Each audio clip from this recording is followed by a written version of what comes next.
Now I proceed to our next guest, Sonal Chitnis ma'am. She is an assistant professor in SLP BBDU SASLP Pune, India.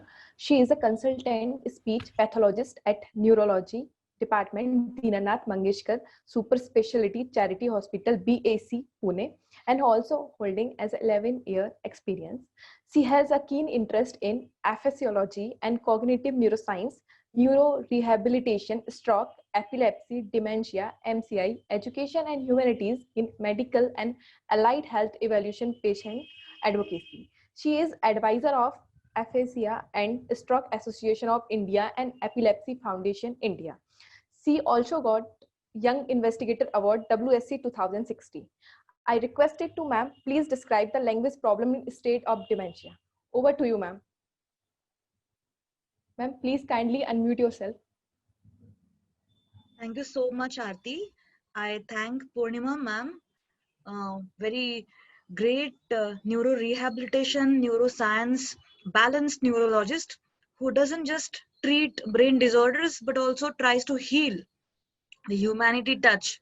The person with dementia really requires that, not just labeling that they have dementia, which is 90% irreversible in nature and it progresses. However, we really have to have a teamwork, and I thank Dr. Purnima to involve all the teammates in the from the assessment to the rehabilitation throughout the process, and giving me an opportunity to be presenting my views here and being a part of her team also. We work closely at Bharati Vidyapeeth Neuro Department and with Niche Advocacy Foundation. So I welcome you all for this great enlightening session. We all learn together. Every patient, every person with dementia is very different with their understanding, with their clinical profile of the way they progress with the difficulty in speaking, reading, writing, remembering. So what is important that while understanding the language in dementia, we need to understand that ability to speak, communicate comes from various domains of cognition. When someone has difficulty in attention, execution, and memorizing, we may not be able to get correct words, we may not be able to speak and express correctly, and that's how that gets halted in person with dementia. It is different with different people. Some would be fluent and some would be really uh, slowly becoming disfluent. So you have seen great talks from the neurologist, from a psychiatrist, from a psychologist point of view. So I am a speech language pathologist, and I would try to help you understand, and in nutshell, slightly to give a tips on rehabilitation. How do you understand and rehabilitate the language and communication? So as we see, dementia is a cognitive communication disorder. So language is a means of communication. So when we are not able to remember, we forget the vocabulary. When we are becoming less skilled, when you are earlier too good with your speaking, reading, writing, saying the same word correctly, when you took less time to act something or execute some task, the same praxis gets impaired throughout the phases of dementia. And what happens is that the verbal praxis, spatial, visual cognition gets deteriorated. And eventually all this affect on the social cognition, which is where one has to understand that how do I live as a Sonal Chitnis in my own home, in my neighborhood, when I go and work. So all of us have different roles to uh, to play. So क्या होता है जब किसी आदमी को dementia होता है, समझने में, याद रखने में, बोलने में, चलने में, हर एक आदमी डिमेंशिया के साथ में जब आता है, उसका उसकी दिक्कतें अलग होती है, उसका प्रोफाइल अलग होता है. सो अल्जाइमर्स डिसीज बहुत कॉमन डिमेंशिया है. पार्किंसंस, उसमें मूवमेंट डिसऑर्डर उसे बोलते हैं, जहाँ पे हाथ का कंपवात, बोलने में दिक्कत, निगलने में दिक्कत, और फिर धीरे धीरे बात करना, याददाश्त और बहुत ही स्लो हो जाना, ऐसे दिखता है. Vascular dementia is second most common cause of dementia. Vascular मतलब दिमाग में, मस्तिष्क में खून की कमी होती है, जहां पर स्ट्रोक आ जाता है, उसके वजह से खून और ग्लूकोज कम हो जाता है, और वो स्ट्रोक आने से, एक बार बड़ा स्ट्रोक आ गया या फिर बहुत बार स्ट्रोक आ गया, रिकरेंट स्ट्रोक आने से भी डिमेंशिया हो सकता है। सो काफी अलग अलग चीजें होती है डिमेंशिया की कॉजेस। इम्पोर्टेंट कॉज और एक है जहाँ पर लैंग्वेज और कम्युनिकेशन पहले से कम कम होते जा सकता है, उसे बोलते हैं लैंग्वेज वेरिएंट डिमेंशिया। ये होता है फ्रंटोटेम्पोरल डिमेंशिया। प्रोग्रेसिव अफेजिया भी उसको बोलते हैं, जहां पर पहले बात करना, वर्ड्स, यानी इसे क्या बोलते हैं वो, अगर इसे लैपटॉप बोलते हैं, इसे पानी बोलते हैं, मुझे कुछ चाहिए तो मैं कैसे मांगूंगी, क्रियापद और नाम दो तरीके से हम बातें करते हैं। सो इस डिमेंशिया में, प्रोग्रेसिव अफेजिया में, बात करना, समझना और आपका बोलना कम हो जाता है। सो ऐसे अलग अलग तरीके के डिमेंशियाज होते हैं, और हर एक प्रोफाइल में early stage, mid stage, progression जैसे बढ़ जाता है, उसमें उनकी बोलने की, समझने की और निगलने की क्षमता भी कम हो जाती है, और वो सेम पर्सन, सेम व्यक्ति पहले की तरह नहीं होता है। लेकिन क्या करना चाहिए, फैमिली लोगों ने कैसे आइडेंटिफाई करे उसको, पहले कैसे डायग्नोस करने के बाद में कैसे रिहैबिलिटेट करें दवाइयां से, और थेरेपी दोनों भी बहुत भी इम्पोर्टेंट है। कहीं भी जग में कंप्लीट क्योर डिमेंशिया के लिए नहीं है। और दो तरीके के डिमेंशिया होते हैं, फैमिलियल, हेरिडिटरी, जहां पर अपने अनुवांशिकता से कुछ डिसीजेस जल्दी आ जाती है, और कुछ जगह स्पोरेडिक होती है, जैसे कि कुछ जेनेटिक म्यूटेशन होने से, कुछ स्ट्रोक आने से, और जिसका कारण पता नहीं होता है, इडियोपैथिक भी होता है। और दिमाग में जो स्राव होते हैं, न्यूरोट्रांसमीटर्स होते हैं, उनकी कमतरता आने से भी डिमेंशिया होते हैं। So 10% dementias up to 10 to 15% are reversible, जहाँ अगर टाइमली उन पे अगर मेडिकल, बिहेवियरल, फार्माकोलॉजिकल इंटरवेंशन दिया गया तो वो काफी हद तक अच्छे हो सकते हैं। लेकिन बाकी 80 से 90% ऑफ डिमेंशिया कॉजेस होते हैं प्रोग्रेसिव, डिटोरिएशन होता है, जैसे कि वो बढ़ते जाती है परेशानी, उसमें वो पूरी तरह अच्छे नहीं होते हैं। सो जैसे ही बंदा अर्ली स्टेज से मिडिल स्टेज जा रहा है, तब और भी वो इम्प्रूव नहीं होता है। तो क्या होता है, फैमिलीज बोलते हैं कि अरे इतनी दवाई देते हैं, इतना खर्च करते हैं, इतनी थेरेपीज देते हैं, फिर क्या आपने किया? तो इम्पोर्टेंट है कि बात करना, समझना, याददाश्त, दिखना, फिर हम कहाँ जा रहे हैं, कौन है, ये समझ जैसे जैसे कम होती है, वैसे वैसे व्यक्तिमत्व पे काफी सारे चेंजेस हो आते हैं, और उसको हमारी सोशल लाइफ भी काफी हद तक अफेक्ट होती है, फैमिलीज भी अफेक्ट होती है।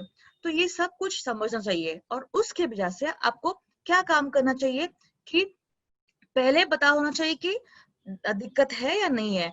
मराठी में बोलते हैं साठी बुद्धि नाठी, मतलब 60 के बाद में हर एक बंदा भूल जाता है। यस, हम भी भूलते हैं, लेकिन नॉर्मल भूलना और पैथोलॉजिकल, मतलब जो अबनॉर्मल भूलना है, वो काफी डिफरेंट होता है। तो जल्दी अगर आपको पता है तो आप डॉक्टर के पास जाइए, उसकी जानकारी, जांच करवाइए, और समझ लीजिए कि यही माँ या पिताजी या सास ससुर या अपने घर में बेटे, अपने बुजुर्ग, अपने दोस्त में क्या चेंजेस हो रही है, ये सच में नॉर्मल है या नहीं है। तो जब हम समझेंगे कि रोजमर्रा की चीजें में क्या दिक्कत आ रही है, क्या बदलते जा रहा है, उसकी नोट कर लीजिए, और फिर इम्पोर्टेंटली बात करना, समझना, आपका बर्ताव, वो काफी इम्पोर्टेंट होता है बोलने में। और एक न्यूरोलॉजिस्ट को, और एक न्यूरोसाइकोलॉजिस्ट को, एक स्पीच पैथोलॉजिस्ट को, ऑक्यूपेशनल थेरेपिस्ट को, सोशल वर्क को, नर्सिंग प्रोफेशनल को, कि ये दिक्कत है और इस पेशेंट को, मरीज को कैसे हेल्प देनी चाहिए। So coming to my role, मैं आपको जस्ट थोड़ी जानकारी दी कि ये डिमेंशिया, आपने जैसे इसके बारे में पहले ही जानकारी ले ली है और मैंने वो दोहराया है। सो मैं स्पीच पैथोलॉजिस्ट, मेरा क्या रोल है डिमेंशिया में? सो असेसमेंट में हम क्या करते हैं, फिर डायग्नोसिस होने के बाद में ट्रीटमेंट, जहाँ पे रिहैबिलिटेशन शुरू होता है, उसमें हम क्या करते हैं। सो हमारा रोल इम्पोर्टेंट है इवेल्युएट करना और उसको फैसिलिटेट करना, थ्रू आउट द डिसीज। जैसे पहले दिक्कत ज्यादा होती नहीं है बोलने में, लेकिन थोड़ा सा घबराहट, थोड़ा सा दिक्कत आना, बात करने में हकलाना, या फिर बात करने में भूलना, नाम, चीजों के नाम याद न आना, लिखने में दिक्कत आना, चेंज इन हैंड राइटिंग, या फिर पर्सनालिटी, पहले जो बंदा काफी सबसे हाय हेलो करने वाला सोशल बंदा अचानक बोलना कम कर देता है, उसका प्रैग्मेटिक्स, उसका कम्युनिकेशन लेवल काफी कम हो जाता है। सो उसको काफी हद तक हम कैसे थेरेपी से हेल्प कर सकते हैं, ये मेरा इम्पोर्टेंट रोल है। सो इंडिया में हमारी डेवलपिंग कंट्री है, सो काफी कम स्पीच लैंग्वेज पैथोलॉजिस्ट है वो जो इन्वॉल्व होते हैं डिमेंशिया सेंटर में। सो अगर आपके पास नहीं है तो आप प्लीज जानकारी लेकर देखिए कि मुझे speech language cognitive communication therapy मिल सकती है क्या, कहाँ पे मिल सकती है, और इससे हमें क्या हेल्प हो सकता है कि घर पे कैसे बात करना, उनकी बातचीत को कैसे हेल्प करना। सेफ स्वॉलोइंग, निगलने में भी दिक्कत होती है, जैसे हम भूल जाते हैं तो मरीज काफी टाइम पर मुंह में निवाला लेकर चबाता नहीं है, मुंह में निवाला रख देता है और फिर वो भूल जाता है कि उसे निगलना भी है। कभी कभी वो भूलने से यहाँ पे चोक भी होता है और उससे एस्पिरेशन की रिस्क बढ़ जाती है। सो उस पे भी स्पीच पैथोलॉजिस्ट आपको हेल्प करते हैं। सो ऐसे स्पीच पैथोलॉजिस्ट का काफी इंपॉर्टेंट डायनामिक रोल है। हर एक पेशेंट जो अपने पास आता है, हमारे पास आता है, वो अलग होता है। जैसे कि पढ़े लिखे लोग, उनके ब्रेन में ज्यादा नेटवर्क्स होते हैं, मस्तिष्क में वायरिंग अच्छी सी होती है। जैसे कि आपका पेन ड्राइव है, उसमें काफी मेमोरी स्टोरेज होती है, वैसे हमारे ब्रेन में अलग अलग फोल्डर्स होते हैं, बोलने का, समझने का, याददाश्त अलग अलग तरीके का। ऐसे सर ने आपको बताया, मैम ने बताया कि semantic memory, episodic memory, declarative memory, phonological memory. So you have different memories which all together work in terms of your person as a whole, कि आप कहाँ हो, आप क्या हो, आप किससे बात कर रहे हो, आप कैसे बोलते हो, कैसे याद रख रहे हो। So ये अलग अलग तरीके से और भी स्ट्रांग बन जाते हैं अगर आप ज्यादा सीखते हो, पढ़ते हो। वही पढ़ा लिखा अगर आप कंटिन्यू करते हो, जैसे हम बुजुर्ग बन जाते हैं, तभी अगर हम वही अपनी पढ़ी लिखी सीख, अपना लिखना पढ़ना, musical skills, social life actively healthy जी रहे हैं, और अगर हम घर में एक भाषा बोलते हैं, बाहर और एक भाषा बोलते हैं, वो कितनी अच्छे से प्रोफिशिएंसी से बात कर पाते हैं, लिख पाते हैं, तो वो अपने ब्रेन को काफी हेल्दी करता है, और उसकी वजह से आपका डिमेंशिया आना भी डिले हो सकता है। सो काफी पेपर, साइंटिफिक रिसर्च है कि अगर आप भाषा से ज्यादा भाषा बोलते हो, नई भाषा सीखते हो, तो भी आपका डिमेंशिया डायग्नोसिस प्रिवेंट तो उससे नहीं होता है, लेकिन डिले हो सकता है। और जितना जो बंदा पढ़ा लिखा है, ज्यादा भाषा जानता है, वो बोलता है, वो ज्यादा भाषा जो बोली भाषा है वो यूज भी करता है, वो बंदा काफी अच्छी तरह से कम्युनिकेट कर पाता है। और living with dementia becomes easier, much better when person has a good cognitive, social life, good language skills. So, healthy linguistic diet. Professor Thomas Bach, Professor Suvarna Aladi, Professor John Hodges, and many different, and Mathurinathan sir. So there are many different researchers in Indian and abroad who have worked on telling us that education, bilingualism, active social life, very importantly play a good role in your cognitive reserve, brain health, and then how do you preserve and then how do you maintain them. So ये important role है हम जो लोगों को बताते हैं। So एक advocate की तरह भी हम dementia rehabilitation में काम करते हैं। रही बात rehabilitation and dementia of language, so speech therapy is not just only speech, it is communication. So verbal, and फिर अगर verbal communication नहीं possible है तो नॉन वर्बली हम कैसे पेशेंट की need based, desire based communication help करते हैं। जैसे कि वो अगर नहीं बोल पा रहा है तो वो कार्ड की वजह से, और कार्ड की और या फिर जेस्चर से ना क्लिक करके आपको बता पा रहा है कि क्या उसे चाहिए, क्या नहीं चाहिए। So it's all about communication, not just speech. Okay, उसके बाद में safe swallowing.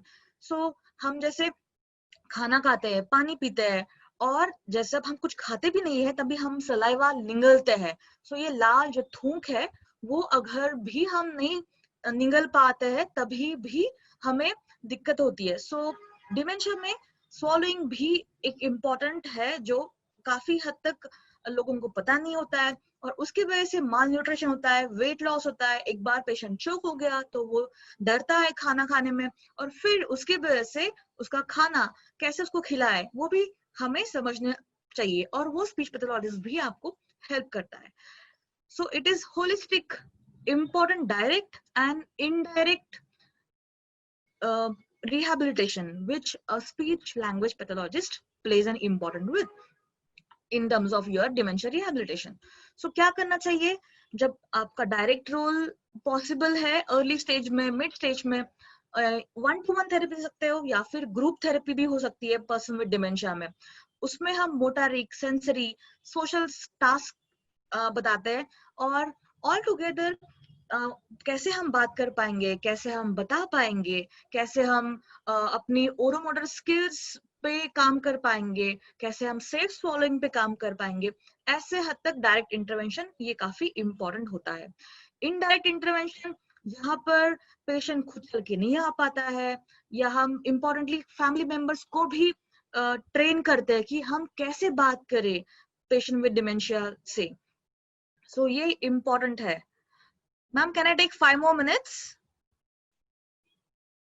We have questions already lined up, so if you can wind fast because it's 6:32. Yeah. Yes.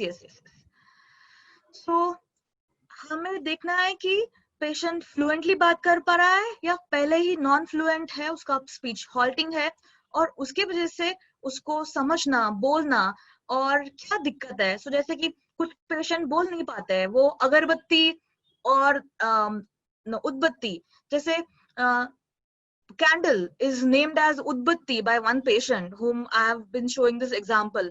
So कभी कभी ये इसे क्या बोलते हैं, वो चाहिए हमें, ये चाहिए, या फिर स्पेसिफिक वर्ड्स नहीं आते हैं, तो हमें क्या करना चाहिए, हमें क्यू कार्ड्स यूज कर सकते हैं, और हम उनको क्यू दे सकते हैं कि नहीं आपको ये चाहिए, और आपको वो बोलना है कि वो जो हम अंधेरे में लगाते हैं, ओके कैंडल बोल रहे हो आप, तो कैंडल का सी फोने में क्यू दे दीजिए।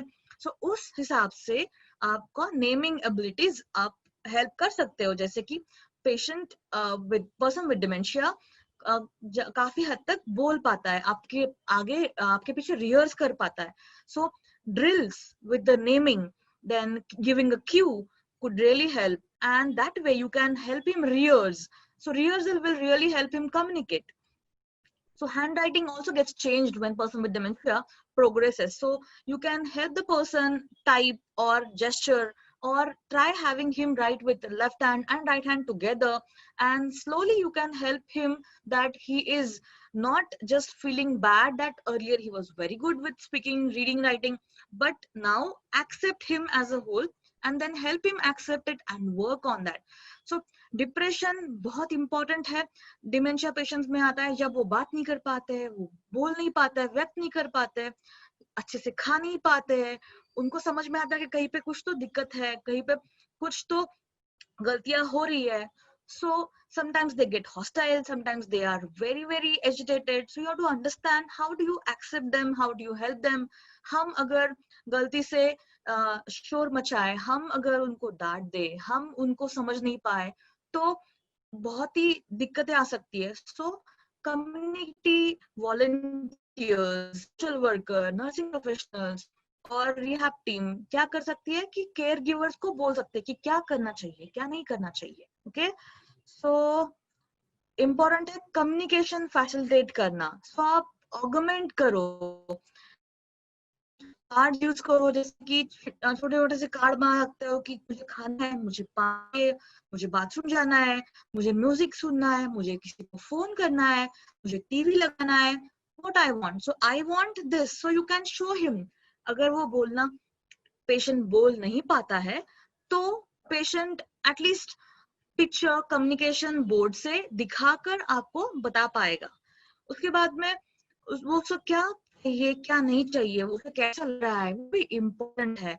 सो treating him as a person is very important. So you can help him giving the cue, work on his memory, working on making a simple sentences, have patience while talking to person with dementia, respect him as a whole. आप ज्यादा बड़े बड़े sentences में मत बोलो, ज्यादा switch मत करो languages, मराठी से हिंदी, हिंदी से इंग्लिश, जो comfortable और ज्यादा समझ में आती है language उसी में patient से बात करो, और वो भी help करे, और फिर patient से उसे ना सुनकर उस हिसाब से आप facial expression बहुत matter करता है. अभी यहाँ पे कोविड है तो हम मास्क लगा के घूमते हैं, तो अगर पेशेंट को याद नहीं आ रहा है तो हम थोड़ा सा नजदीक जाकर मास्क जो है हमारा न निकाले, लेकिन प्लास्टिक के मास्क यूज करें जहाँ पे पेशेंट को अपना मुंह और चेहरा दिख सके, क्योंकि अगर हम मुंह ढकेंगे तो कभी कभी पेशेंट को समझ में नहीं आता है कि हमसे कौन बात कर रहा है. सो वैसे ही उनकी मेमोरीज फेड हो रही है, तो सामने कौन है वो नहीं समझने से भी एक प्रकार की दिक्कत आती है बात करने में. सो हियरिंग एड पहनना जिससे आपको सुनाई देगा, फिर फेशियल एक्सप्रेशंस भी समझने में दिक्कत होनी चाहिए, इसलिए मास्क जो आप पहनते हो घर में पेशेंट विद डिमेंशिया को आप जो मास्क पहनवाते हो तो उनको बताओ कि हाँ क्यों इम्पोर्टेंट है मास्क पहनना, और क्यों अपने बाहर जाने में आप घर पे रह रहे हो तो आप छोटे छोटे से कार्ड्स लेकर उनको बता पा रहे हो. तो communicate the needs of safety, risk management, safe swallowing, all these are important in terms of communication in this COVID era. अगर आप नहीं मिल पा रहे हो पापा मम्मी को जहाँ पे उनको डिमेंशिया है, तो एटलीस्ट वर्चुअली उनको फोन करो, वीडियो कॉल करो, but get connected. Don't avoid them, don't scold them, don't be very harsh with them. Help them understand their frustration in this lockdown. So it is important that how do you care with person with dementia. So there are a lot of different simple tips and communication cards and activities available online. So you can connect with Alzheimer's related disorders India and the different state chapters. You can connect with Niche Foundation. You can always come to Bharati Vidyapeeth or Mangeshkar Hospital and see that, make sure that you connect with the proper person and then seek the help, so that the person with dementia will not be deprived of communication, safe swallowing. So my take home message to all you will be, language and communication and cognition is essence of life. So हमें importantly revive करना है कि कैसे meaningfully dementia patients को ये life live करने में और healthily आगे बढ़ने में help करे. They have forgotten you, you please don't forget them. वो आपको भूल रहे हैं, वो आपको समझ नहीं पा रहे हैं, वो आपको पहचान नहीं पा रहे हैं, लेकिन आप उन्हें मत भूलिए. So they need us, you need to help them. You can't change them, but you have to modify yourself.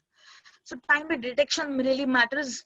Person with dementia at mild phase to moderate to severe phase will have different behavior changes. So you have to understand them and help them get adequate nutrition, cognitive stimulation, and see that they are safe in your home.